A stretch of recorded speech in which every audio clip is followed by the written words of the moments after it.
Welcome to the Free Library of Philadelphia. My name is Nicole DeJacmo from Quirk Books, and I'm here tonight to introduce you to Andrew Shaffer. Crockett and Tubbs, Murtaugh and Riggs, Tango and Cash, Obama and Biden. And hope never dies. This time, it's personal, as the former president and vice president are on the case in this high-stakes thriller mystery from Andrew Shaffer, the New York Times bestselling author of 50 Shades of Earl Grey and other fiction and nonfiction titles. When Biden, fresh into retirement, finds that his favorite railroad conductor has died in a suspicious accident, he calls the only man he ever fully trusted, the 44th president of the United States. From biker bars and fleabag motels to the heart of the opioid epidemic, these two rebels will risk everything to see just how far down the Delaware rabbit hole this thing goes. Here to tell us more, ladies and gentlemen, please welcome Andrew Shaffer to the Free Library. I've never talked this loud over an auditorium before, so if I just start going like nuts and just... What we were talking about backstage, I was just talking to Nicole, and I said, did you see those pictures of Biden and Obama getting back together? Did anyone see that? Well, if it's all over Twitter right now. I know you're all on Twitter, right? Oh yeah, okay. The resounding oh yeah from the crowd. What happened was they were at a sandwich shop today in D.C., and they ordered sandwiches together. And it was so touching. And Nicole said, well, what do you think they were doing? And I said, well, of course I know what they were doing because it's in my next book. But you're not going to be able to find that out until next summer. It's called Hope Rides Again. So there's a teaser for you if you want to know what's going to happen there. But I want to thank the Free Library here for having me. It's pretty exciting here to be in Philadelphia. It's my first time in Philadelphia, actually. So I've been going around doing all the Philadelphia things. I saw the bell with the crack. It's cracked, not been fixed yet. There was a man just over beside it in the park urinating. So I think I don't know. I love it. It's all of it. Philadelphia is great so far. I wanted to see the Rocky statue and do a couple laps up and down the steps because I've just been exercising for the past 2 days in the hotel, and the hotel workout rooms are some of the worst places you could be. It's just I don't want to dwell on the depressing stuff here, but I do have to say that this little book tour I'm doing right now for anybody know the name of the book? Hope Never Dies, an Obama-Biden mystery. Thank you for pulling it out. Thank you. I can read it. So that's the book that I'm touring for. However, what I'm here today for is also to do a public apology for Donald Trump. Good luck, right? Whoa. I have all the power of the microphone. So what happened was a couple of years ago, in 2016, I know you'll have to sort of go back in your mind quite a ways to get there, but it was a very different world, and I wrote a book called The Day of the Donald, Trump Trumps America. And this was in spring of 2016 when Donald Trump was just a candidate for the Republican. No one's laughing right now. You're not supposed to be. That's good. Where Donald Trump was just a candidate in a large Republican field that also featured one of the Bushes and so it was a field that had one of the Bushes and the Zodiac Killer and I forget who else at this point, but it was nobody expected Donald Trump to win.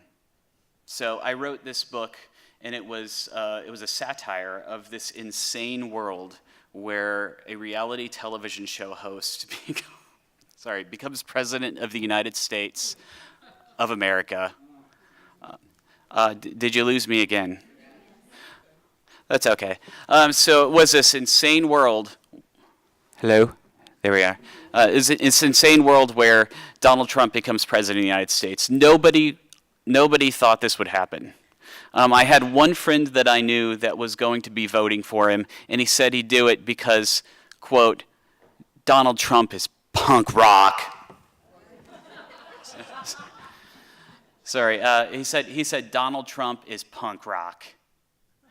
And I said, oh, so you want him in charge of the government? There's a difference between punk rock music and people in charge of the government. I don't know if I'd trust most punk rock artists to make a sandwich for me at Subway. So I was like, he's kind of out there. I didn't believe this guy was, really going to make it. So I wrote this book. Day of the Donald. It came out, and nobody wanted to read the damn thing. What happened was that anybody who was sort of the left liberal persuasion looked at Donald Trump on the cover and said, that looks really thin, and it's a very flattering picture of him, so I'm not sure about that.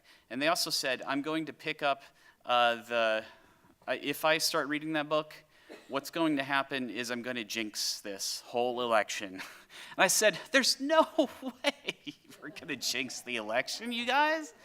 My therapist was like, tell me it won't happen. So once a month I was paying $100 to go talk to my therapist about her belief that my delusional beliefs in my fiction were going to become true. That's not something that I needed to spend money on, so I don't go to her anymore. That's also because I'm also embarrassed because I was wrong. I was wrong, so I apologize. And so this is sort of a public apology. If you read my book, I'll see how much cash I have on me later.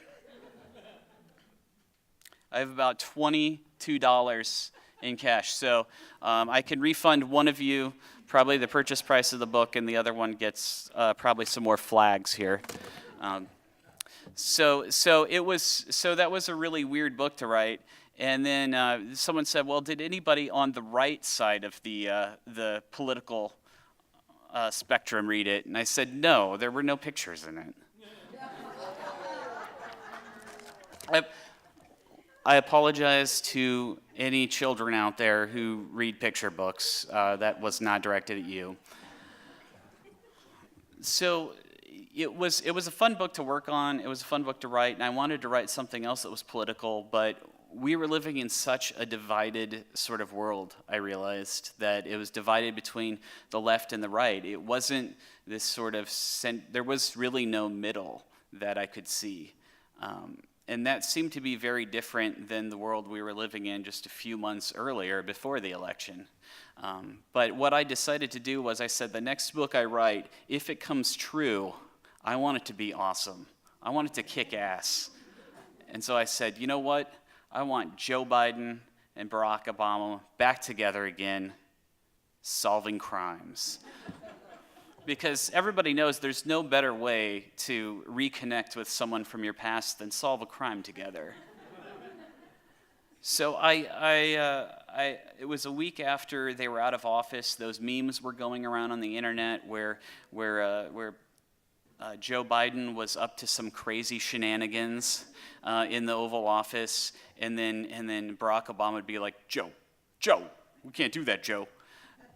And so that was going around, and I sent an email to my agent, and I said, okay, here we go. Barack Obama, Joe Biden, cozy mystery set at the Iowa State Fair. Now, if you've read the book, you know that it's not set at the Iowa State Fair. Now, I am from Iowa, and I thought everybody knew about the Iowa State Fair. I mean, all the candidates have to go through there to it. Has anybody here been to the Iowa State Fair before? Well, have you been to just a state fair? Yeah. Most of you have? You ain't been to shit, okay? The Iowa State Fair has not only do we have deep fried butter on a stick, which is a stick of butter that is frozen, then coated, deep fried in the batter. Not only do we have that, we also have the giant life-size butter cow, which is one of the marvels. It's right up there with y'all's bell out there, okay? I would put it right up there. We always have a cow that's a life-size butter cow in a refrigerated tent. Then we also have like a person that's also a butter person. It's not a real person covered in butter. It's a butter sculpture. Just to clarify that. And so one year we had Abraham Lincoln. We also had William Shatner, because James T. Kirk is from Riverside, Iowa. So Iowa connection. And then one year we had, which is my favorite, which was the butter Kevin Costner. So delicious. That was because, of course, Field of Dreams. With the, if you sculpt it, he will come. He did not come to the event, to the Iowa State Fair, unfortunately. You know, we're still waiting, though. We're very patient. It's probably melted down to, you know, the size of a little tiny Kevin Costner now, but it's probably still there. So that was my original idea, was to set it at this Iowa State Fair, and I was like, what if there was a dead body inside the butter sculpture? And my agent and my editor said, that's really stupid, but we think you have something here. And what if it was personal to one of the people in the story, not to you, Andrew? I said, well, that's just weird. I write for myself. But we ended up setting the story in Wilmington, Delaware, which I guess is a little ways from here.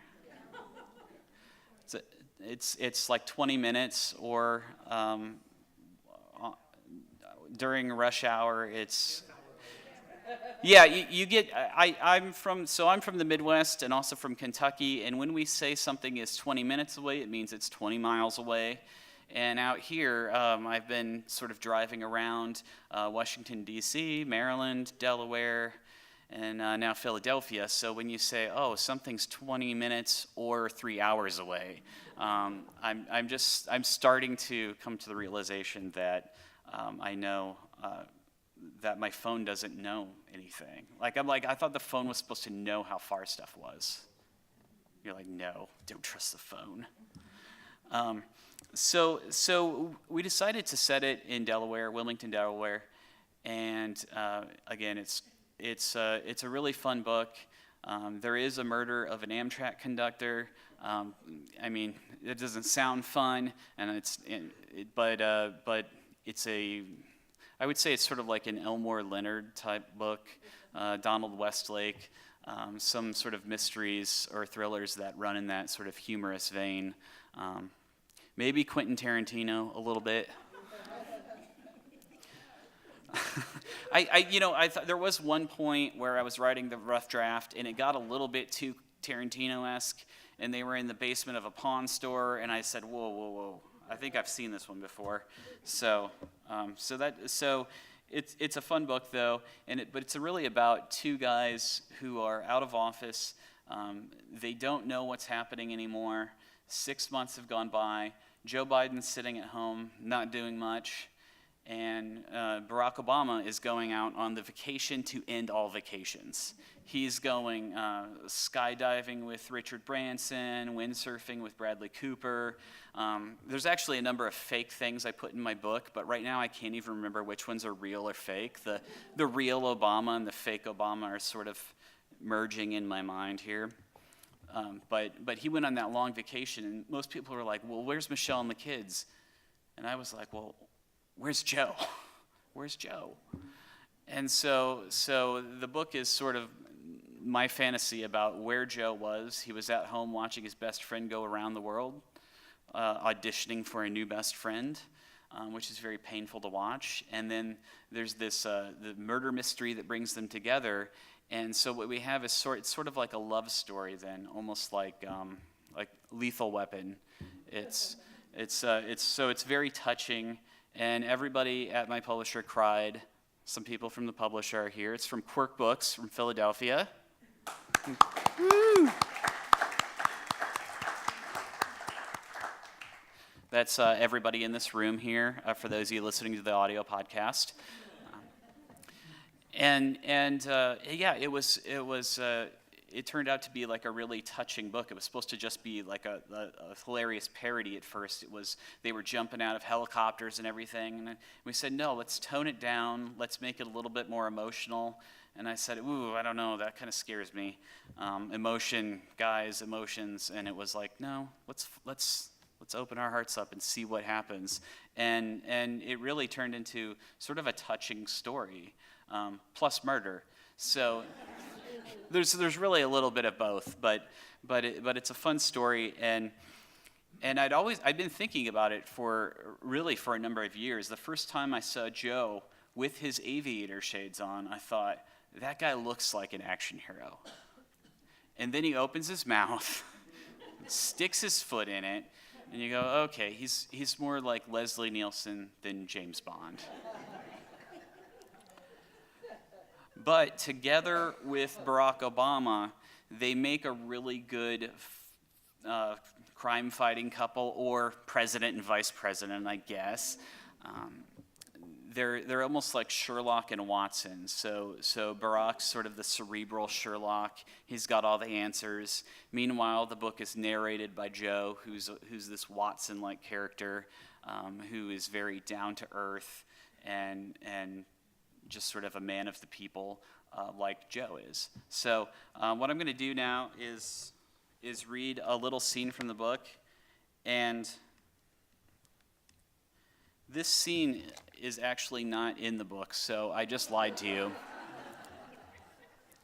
So I apologize again. I'm just going to be apologizing for a while. So it's not in the book, but it does take place in Delaware on Rehoboth Beach, where Joe has a lake house, apparently. Or, sorry, not a lake. Well, I guess it's an ocean, right? It's a beach house. Okay, yeah, that's right. Again, I'm from Kentucky. I'm just like y'all got stuff out here like traffic and water. So this scene actually takes place on Rehoboth Beach.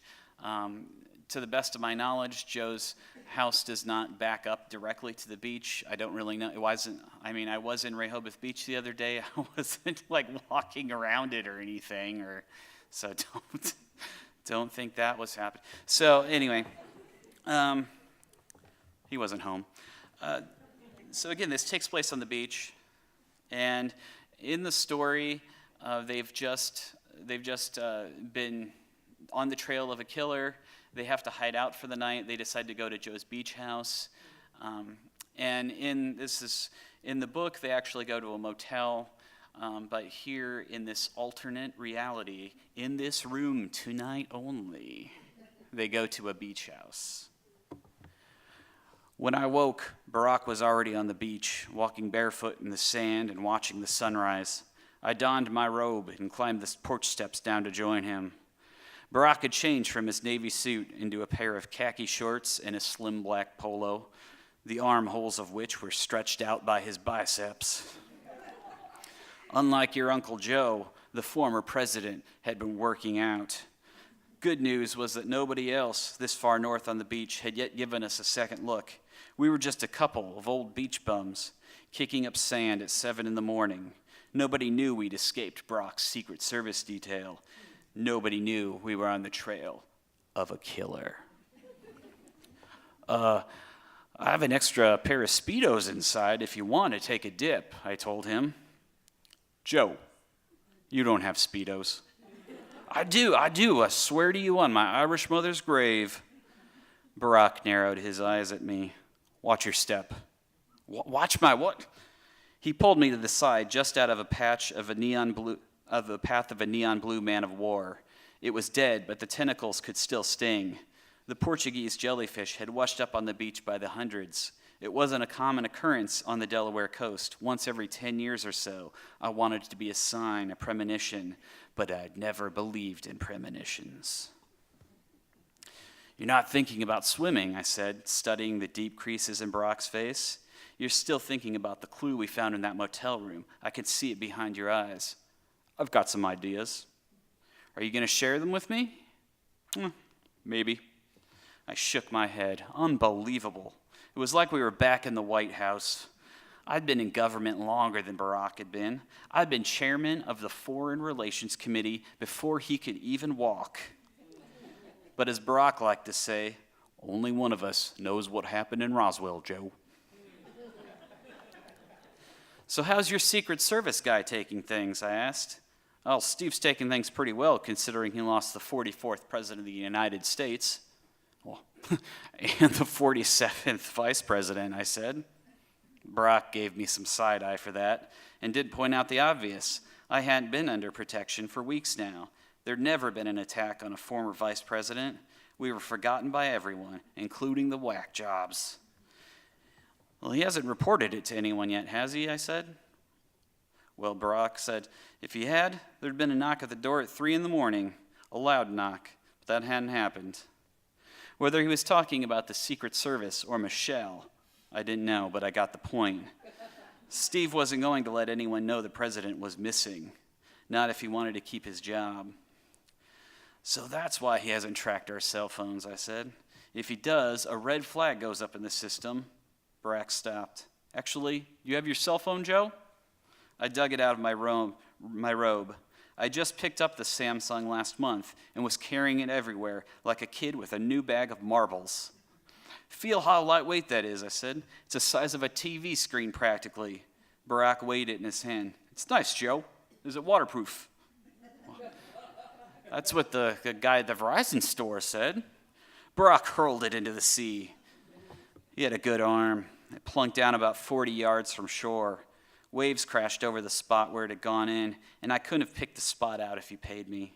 I stared into the sea, dumbfounded. Was that necessary? Well, when Steve does pinpoint it, he'll be led straight into the Atlantic Ocean. It'll buy us a few hours, Joe. Don't worry, your insurance will cover it. I didn't get insurance. Well, whose fault was that? Well, where's your phone? I said. Give me your phone. Well, it's just a burner, Joe. You can't be traced. I don't care. Give it to me.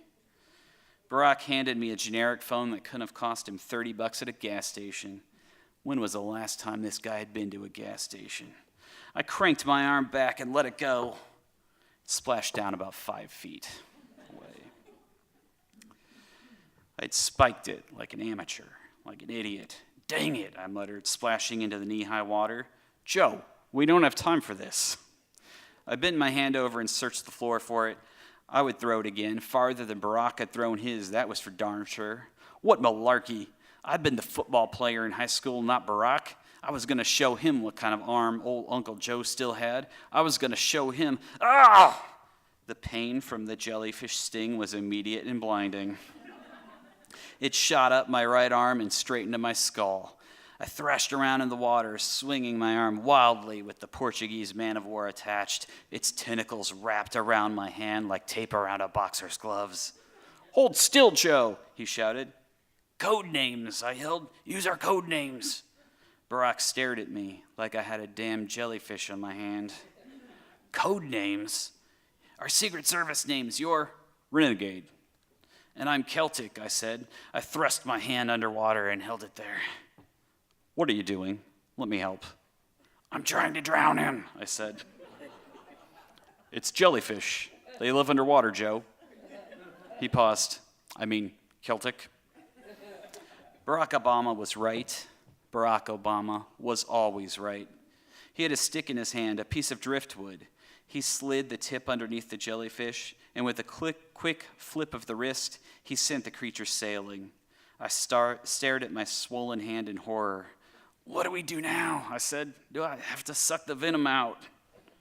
It's not a rattlesnake bite. We just need to get you some vinegar. Then we'll return to Wilmington. Then we'll find the killer. Vinegar? Where'd you learn so much about jellyfish? Hawaii, Joe. We waded back to the shoreline. I watched my step, wary of another sneak attack from the Atlantic Ocean. I was also wary of another sneak attack from Barack Obama. In some ways, his repeated betrayals stung worse than the jellyfish's barbs. Pretty soon, though, this would all be over, and then we'd be free not to speak to each other ever again. We'd work together to find my friend's killer, and that would be it. The end of an era. The end of our bromance. Thank you. Have you heard from Joe Biden or Barack Obama? Have I heard from them? That's a good question. No, I haven't. I don't know if we sent them copies of the book, because I mean, hey, we want their $15 too. But back in December, I actually went to see Joe Biden on his book tour. He was doing a book tour for his latest book, Promise Me, Dad, which is a great memoir that you should check out. And I went there to see him in Asheville, North Carolina, which is a lovely tourist town. Has anybody been there? It's so laid back, isn't it? It's beautiful, it's laid back, it's awesome. And so when I got there, I thought, you know what, I'm going to be a little laid back myself. I'm going to wear a T-shirt that has a penguin eating an ice cream cone on it, because I saw it and I said, that's cute. I think Joe's going to get a kick out of this.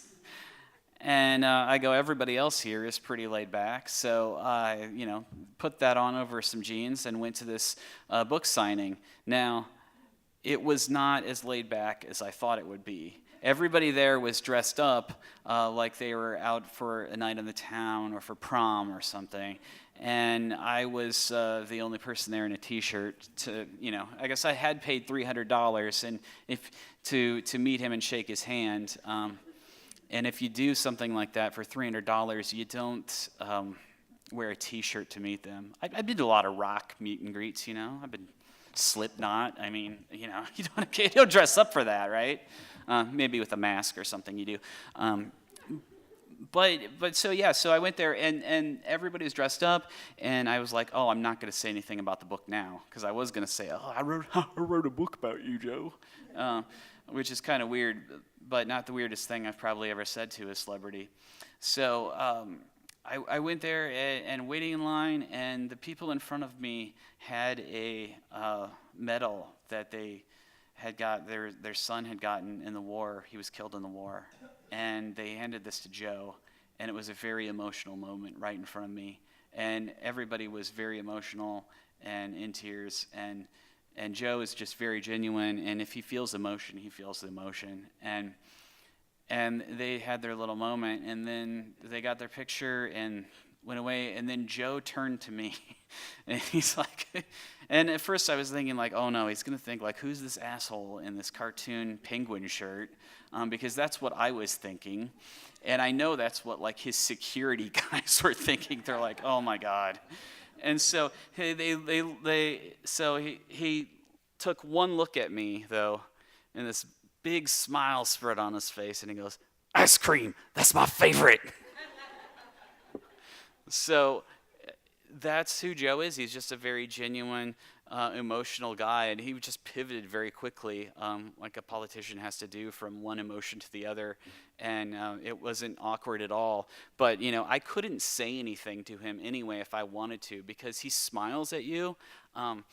There's a cardboard stand-up when you come through the door out there you can take your picture with, but when he smiles at you, those teeth, they're just so, it's like it's almost like a tractor beam in like Star Trek or something. They just pulls you right in, and I just kind of floated off of my toes towards him, and he's just smiling and shakes his hand, and they give him your name so that he greets you by name. I mean, this guy is good.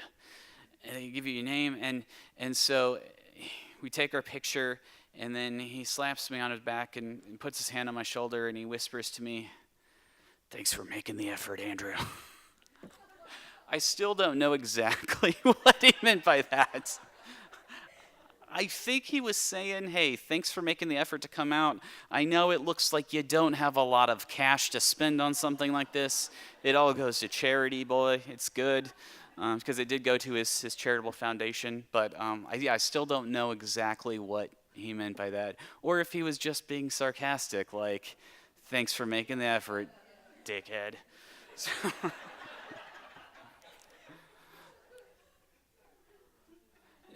Joe has a filthy mouth, actually. You may have heard him on on some hot mics before, and I didn't do that in the book because it kind of broke the realism of the book, because every time you see Joe, he's using some word like malarkey or some other hokey old saying like that. I mean, I think I go so far as to have him say "son of a buttermilk biscuit" in the book. So he's a lot more sort of homey in the book than he is in real life. But yeah, he's not going to swear in there. This is kind of related to what you were just talking about, but when I read it, I felt like you really did a good job of capturing Joe's voice, and I wondered, was that something you had to consciously work to do, or did it come naturally to you? What was that like for you? Yeah, so the question is, did I have to consciously think about Joe's voice? I really did, because it's half sort of Joe Biden, and then a folksy version of Joe Biden, and then it's also half noir narrator. So it gets very dark, and there are these very dark pauses where just says stuff like, "I don't believe in premonitions," like just this thing where you're like, that's so loaded with meaning, but it's just cliched. I got this review yesterday. I'm not going to say the publication, because I don't want to give them any press for their totally awful review of my book.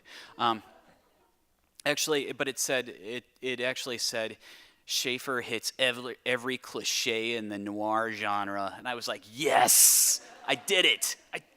Oh. So that's what I was consciously trying to do. So I'm not going to apologize for that. But yeah, it was a lot of fun to try to come up with that voice. But it was a lot of back and forth with my editor Jason, and it was trying to get that tone right. I tried for a while to do alternating chapters, like a romance novel where you'd have one Barack and one Joe and back and forth, but it's impossible to get inside Barack Obama's head. It's just, there's so much going up there that the second you get in there, you sort of demystify it. And you go, oh, well, I didn't really want to know what he was thinking, and I didn't want to know all this stuff about him. So he kind of floats in and out of the book, and he's not on every page. There's actually parts of the book where he disappears, sort of like Batman. That was my I was like, he's a little bit of Sherlock Holmes, and he's a little bit Batman. So, Joe will be talking, and then all of a sudden he'll turn around and be like, where'd he go? Where'd he go? Where'd he go? And so he's gone. So that was sort of my model, and it was a lot of fun to try to get but yeah, you don't want to get into his head. It's like the Pirates of the Caribbean movies. So like Pirates 1 through 4 were fine with Captain Jack Sparrow as like a supporting character, but then once Jack Sparrow became like the lead character, you go, oh, I don't want to know that much about Jack Sparrow. Or maybe you do. I've never seen the movies. That's just I have to admit I've never seen them. So maybe you do want to know a lot about them. Yes. Well, you clearly enjoy being a comedian. Do you speak the dialogue before you write it? Like, do you have a whole dialogue with yourself before you put it in print? Do I speak any of the dialogue first? I actually don't, because I hear it in my head in their voices, in Joe's and Barack's voices. So I don't speak it out loud because I'm a really bad imitator of that. It all goes on up there and in my head. The fun thing was a couple nights ago in New York, we had an Obama impressionist from the Jimmy Fallon show, Dion Flynn, and he was there, and he's not here tonight because he's expensive. He's totally worth the money. If the market right now for Obama impersonators is booming. People want them more. He's been called to do appearances at people's deathbeds. And he said that one woman said, I got to tell you, be honest with you, I didn't vote for you either time. Because in her head, she thinks this is Barack Obama. And then she goes, but I'm glad you're here now. And I was like, wow, I would pay this guy to walk around with me everywhere if I could, though. But yeah, people really need sort of that comfort right now of very stable geniuses like Barack Obama and Joe Biden. But none of that was related to your question, was it? A little bit. Yeah, no, so I don't really get into their head, but hearing someone else read it, and this guy was like spot on as Obama, I was like, wow, that's good. That's exactly what I imagined. How did you get into this business? I mean, what's your history? Where do you want to start? I mean, how far back? How much time do we have to go? The everybody's route as a writer is just very different. So I started off writing. Actually, I mean, I've been writing my whole life, but I started off writing greeting cards, and my greeting cards, they were humorous greeting cards. They were called atheist Christmas cards, and they were on like the Stephen Colbert Report did a report on them, and also another place did a report. They were called Fox News, and so I got a lot of positive comments and feedback on those. But out of that experience of having these cards sort of make the news, I got like a book deal to do a book based on my cards. And it was a book about philosophers and their love lives, which was based on another set of cards I had for Valentine's Day. Philosophers don't have anything good to say about Valentine's Day. I think Nietzsche said, women, they make the highs higher and the lows more frequent. So it was a very tongue-in-cheek, dark book, and it was a lot of fun to write. And so since then, I've just been working on different books. I worked on one book called How to Survive a Sharknado, which has real-life survival advice in there. And I've worked in just a number of different books, but this was the first book that I actually wrote that I felt that was really the type of book that I read a lot, which is humorous mysteries, and it's the first book that's, people say, well, it's about these two politicians, and I go, but there's a lot of heart in there, and there's a lot of myself in there. Like, I give Joe my bum knee in the book. Joe's actually in a lot better, probably, health than I am. He's the healthiest 75-year-old in the world, and he'll be the first to tell you that. So I had to hobble him in the book with a bum knee to give the villains a little bit of room, to make an escape. So it was, but this is the first sort of book that I've written, and I'm really excited to be working on the second book with Quirk Books right now. So Quirk Books, oh my gosh, there's another lot of class. So is this the start of a whole series of Obama-Biden mysteries? Well, is it the start of a whole series? Right now I have the second book mapped out, and I'm working on it right now. Well, I mean, not at this second. I'm not, but it's going on in my head, and that's called Hope Rides Again, and so that comes out next summer. It's set in Chicago this time instead of Wilmington, and Chicago's a city I love, and it's also a chance for me to get. I'm a Chicago Cubs fan, so there'll probably be a lot of digs at the White Sox in there, I guess. I usually put a lot of stuff into my books. They're just vehicles for my digs at other sports teams. You didn't read Day of the Donald, probably. And if you didn't read it, you don't have to. Don't pick it up, whatever. But it was my satire. I had the vice president in that book was Tom Brady, who's, I know, probably a hugely popular figure in this town. And I shot him into space in the book. He was supposed to go on a moon mission for Donald Trump. But of course, he missed it, and he kept going and going, and he's still up there right now. So I do have a lot of fun writing the books, and I hope that that it can continue either as a series or you never know where it goes from there, because you don't know what Joe's going to do next year. He says he's going to make up his mind whether he's going to run in 2020 by January, and I'm like, he's cutting it kind of close there, but I feel that if he knew in his heart what he was going to do, he would accidentally let it slip out. He's not out there with some big plan. He's like, oh, they're never going to guess what I'm going to do. No, he didn't do this the first time. He's not going to, he's not going to do it now. So, so I don't know if it will, if it continues on past next year with President Joe Biden and Vice President Barack Obama. So I'm not really sure where it goes from there, but I certainly hope to write more books like that or more books in that vein. So, but thank you very much for coming out here tonight.